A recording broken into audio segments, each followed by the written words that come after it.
Hablaremos de la infancia de Luis XV, que fue un mujeriego de marca mayor, pero parece que en su primera adolescencia no había cómo convencerlo de que se acercara a las damas. Vamos a ver. Así que nos ubicamos en Francia, más precisamente en Versalles, en el año 1724, ahí lo tenemos a Luis XV, que tenía 14 años. Edad a la que muchos ya pelan las naranjas solo. Y era también la edad necesaria para dar por terminada la regencia. Así que fue consagrado rey con todos los atributos. Desde hacía un par de años, Luis había sido prometido a una princesa española, que era María Ana Victoria, infanta de España. Ella vivía en la corte francesa, María Ana Victoria, con su futuro esposo, como dos hermanos.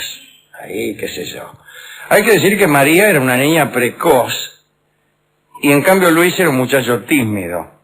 Una tarde, después de haber jugado bastante, ahí en los jardines de Versalles, María fue en busca de un gato y le dijo a Luis: si os doy este gato, ¿me besaréis? Luis vaciló y al rato aceptó la propuesta. La infanta le entregó el animal y a cambio recibió un tímido beso en la frente. El rey abandonó el lugar con el gato correspondiente, jurando que nunca más volvería a besar a una mujer. No le gustó aquella primera experiencia. En verdad, el rey repartía su tiempo entre la caza y los estudios. No era un buen estudiante, era bastante mamerto. Su preceptor era Fleury, el obispo de Fréjus. Sus enseñanzas dejaban bastante que desear, ¿no? La de Fleury. Dicen que educaba al rey enseñándole juego de manos, le enseñaba a jugar con 3 pelotitas, esas cosas. Al truco, al codillo. Ah, bueno, ahí mejoraba. Esas cosas, ¿no? Todos los juegos de cartas conocidos le enseñó. A ver. Le enseñó la brisca, el cinquín, el chinchón, el 3-7, el codillo, la canasta, el unito, el cinquito, el 7 le va, el rummy, el póker, el 9, el 7 y medio, la brisca, el tute cabrero. El tute cabrero, ahí está. El monte con puerta, etcétera. Sí, Digo yo, se ve por que poner... alguno... Por citar Yo no soy alguno. muy No, entendido. ya veo. Sospecha nada más. Bueno, le enseñó todo eso. Muy de vez en cuando le explicaba un poco de religión y otro poco de ortografía. Después de las lecciones, el rey se iba a cazar y regresaba al palacio lleno de sudor y de barro. ¿Qué cazaría? Chanchos. Parece que Luis tenía un carácter difícil. Le encantaba cansar al mariscal de Noailles con una marcha prolongada. Le daba puntapiés a los sirvientes, le tiraba quesos mohosos a la cabeza de los abates, depilaba las cejas de los guardias y tiraba flechas al vientre del cocinero Surgé. Esta forma de obrar entusiasmaba al nuevo primer ministro, el duque de Borbón, que era un personaje detestable. Al ministro solo le preocupaba un detalle: el joven rey sentía repulsión por las muchachas. Eso debe preocupar a todo primer ministro porque la principal obligación de un monarca es asegurar la perpetuación de la dinastía. Algunos cronistas hablaron incluso del excesivo afecto del rey hacia el joven de la Tremouille. La corte temía que Luis cayera en un error, por no decir otra cosa. Entonces planearon lo siguiente. En el mes de junio de 1724 se organizó una excursión a Chantilly, a la casa campestre del ministro Borbón. 17 hermosas jóvenes, a falta de uno, especialmente seleccionadas, desde luego, formaban parte del séquito. A la cabeza del cortejo iba el rey, sin sospechar lo que se tramaba. Naturalmente, para explicar la expedición se adujeron razones de orden económico, estratégico, etc. Durante varios días se organizaron en Chantilly comidas campestres, paseos, excursiones, juegos en el bosque, y la verdad es que todas las chicas se esforzaban por atraer a Luis a algún matorral. pero todas las veces el adusto adolescente se les escurría de las manos y al fin renunciaron a pervertir al rey. Al regreso de Chantilly, las damas elegidas estaban desoladas. Él seguía jugando a las cartas. Fue entonces cuando una muchacha de 29 años quiso triunfar allí donde las demás habían fracasado. Era la señorita Charolais, quien según los documentos estaba dotada de un carácter vivo, generoso y digno de todo mal pensamiento. Y tenía una legión de amantes. Primero empezó con escenas picantes.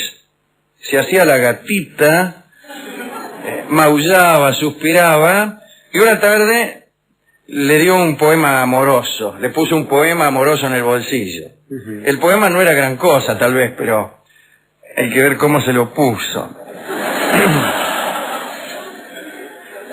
Luis leyó en aquel billete las intenciones de la señorita Charolais y se inspiró. Y lentamente fue desapareciendo la reserva del rey, ¿no? En verdad no tuvo encuentro alguno con la Charolais, pero empezó a contar chistes subidos de tono y cada tanto tocaba a las cortesanas del palacio. Buenas tardes, soy el rey, dese por tocada. Y las tocaba. Sí. Mientras tanto, el ministro de Borbón se entregaba a las delicias de su querida, la famosa señora de Prie. Dicen las crónicas: ocultaba bajo un velo de ingenuidad la más peligrosa falsedad. Esta mujer ejercía tanta autoridad sobre el ministro que llegó a ser omnipotente en el Estado. Como hemos contado alguna vez, la señora de Prie traficaba con el trigo y recibía una pensión de 40.000 libras desde Londres para favorecer a los ingleses. Era agente de los ingleses en Francia. Bueno, a finales de 1724 estaba la señora de Prie preocupada por un problema. Quería casar al ministro, su amante. ¿Se entiende? Ella quería que el ministro de Borbón, que era su amante, se casara. Quería conseguir ella misma a la esposa para poder seguir con su influencia. Así que necesitaba una muchacha de origen modesto, tímida, borrosa y dispuesta a expresar un reconocimiento sin límites a quien le hubiera facilitado el casamiento. Bueno, tiempo más tarde la señora de Prie encontró lo que buscaba. La muchacha vivía en una enorme mansión, medio en ruinas, en Vicenburgo, en la Baja Alsacia. Su padre, elegido rey de Polonia en 1704, había sido destronado. Era pobre, se llamaba Stanislao Leszczynski. Su hija, María Leszczynska, estaba a punto de cumplir 20 años. Por supuesto, el padre, el desesperado Estanislao, aceptó que su hija se casara con el ministro de Francia. De todos modos, la señora de Prie envió, como era uso en aquel tiempo, al pintor Gaubert para que retratara a la muchacha. Y se andó a hacerle un retrato, así se la muestro al ministro a ver si le gusta. El artista envió la tela a París, quiero decir el cuadro, y la familia Leszczynski se quedó esperando el veredicto del ministro de Borbón. Nadie podía imaginar lo que aquel retrato iba a ocasionar. Cuando el cuadro llegó a Versalles, la señora de Prie apenas lo miró. Estaba preocupada por otras cosas. En realidad temía la muerte del rey. Luis seguía cazando, llegaba con escalofríos, se metía en la cama lleno de barro. Si moría sin hijos, iba a dejar la corona al duque de Orleans, hijo de Messier, el regente muerto, y sus negocios se acabarían. Para evitar la catástrofe de los intrigantes, la solución era sencilla. Era preciso que el rey tuviese hijos. Pero desgraciadamente la infanta María Ana Victoria solo tenía 8 años, la que le dio el gato. Y entonces la señora de Prie sugirió al ministro que quisiera romper el matrimonio con la infanta y le diese al rey una esposa mayor, cosa que, en fin.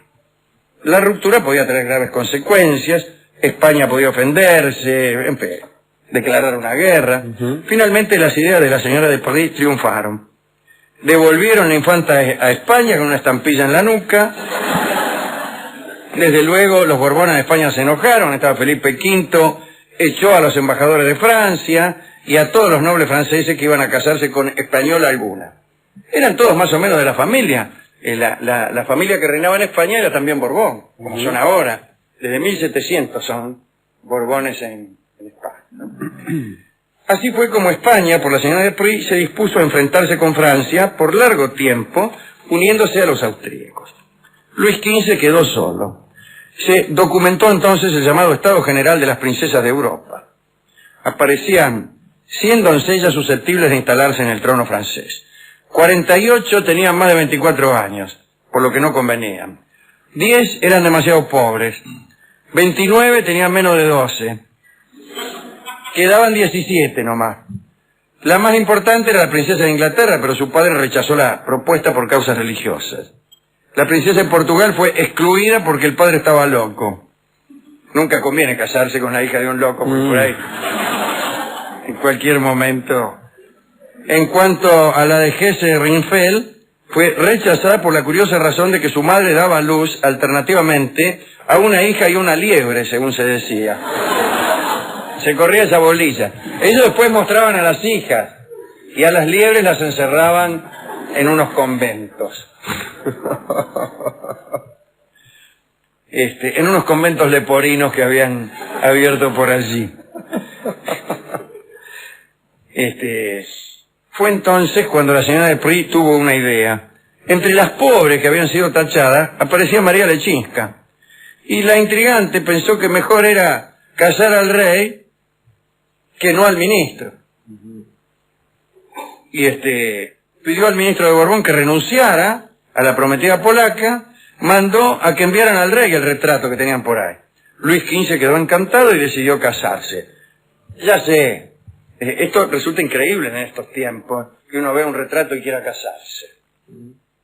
¿Qué hacemos con el retrato si la mina está en Polonia? Además ya sabemos que los retratos... Hay pintores que siempre pintan la misma mina. Correcto. Pero no porque todas las minas sean iguales, sino porque al tipo le salen igual. Bueno, el caso es que el rey la vio a la Leczinska y dije, sí, yo me caso con esta.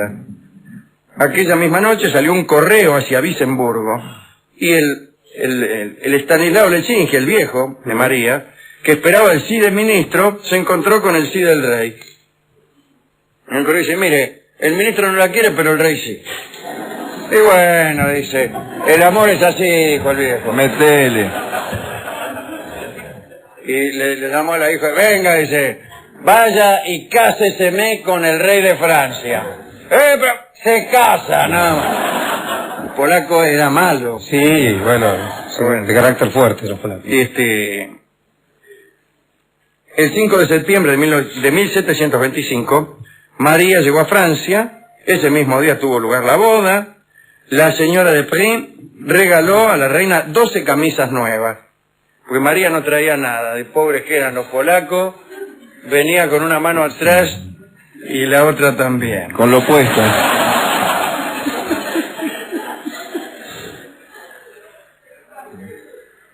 Ni una muda. Ah, si las mudas hablaran. El maestro Fleury, el preceptor de Luis, le dio rápidas clases de algunos aspectos íntimos. Siéntese ahí, le dijo. ¿Qué es que sé? Bien. Le enseñó pinturas lascivas que tenía ahí guardadas y se ordenó una escultura con una pareja desnuda para explicar la acción íntima. Ajá. Está muy didáctico. Sí. Por fin, en la noche de bodas, Luis XV, con 15 años, se metió en la cama nomás con María Leczinska. Los documentos aseguran, incluso figura el número exacto de muestras de ternura que el rey tuvo con María Leczinska. Callaré. Sí, no digo nada. Sí, para evitar. En 10 años le dio 10 hijos, María Leczinska, así que Parejito. casi no tenía tiempo para nada. La sucesión quedó asegurada y también las intrigas del primer ministro y su amada, Madame la Pruy, quienes durante varios años más decidieron la suerte del reino de Francia. Así que le gustó María Leczinska a Luis, que después fue un famosísimo pervertido, hay que negarlo. Ya le gustaban demasiado. Todas. Es que no le gustaban a Alejandro antes, o que tenía menos de 14 años todavía, pobre tipo, no estaba en edad. Posiblemente. ¿No? Pues ya a los 14 años pudo... 14, bueno, no es tiempo todavía. Claro. No es tiempo. Por eso digo, ¿no? No, seguro, seguro. ¿A quién quiere dedicar esto? A los chicos de 14 o 15 años que todavía están a tiempo. Sí, sí. Contra el encono de muchos padres que los apuran a veces, Claro, Alejandro, sí, por seguro. temores. ¿Qué cómo es esto? Y también a las chicas como María Lechinska que tienen que casarse por obligación Claro. familiar con un tipo que no les va ni les viene. Y yo le quiero dedicar a aquellas chicas que estaban muy entusiasmadas con llevarlo al matorral al rey. A los matorrales, sí, sí, también a todas ellas. Esas chicas me conmueven. A las 17 Sí. que eran, ¿no? Cada una en su correspondiente matorral. Hemos ido a la discoteca de esta institución para ver qué disco podía ilustrar esta timidez El amigo Luis, que se ponía muy nervioso ante la sola proximidad de una dama. Cuando uno se le acercaba, parece que Luis XV, como un cuáquero, empezaba a temblar. Temblando será entonces el vals que escucharemos en la versión de don Ignacio Corsini para ilustrar este carácter tremolante del rey de Francia. Adelante.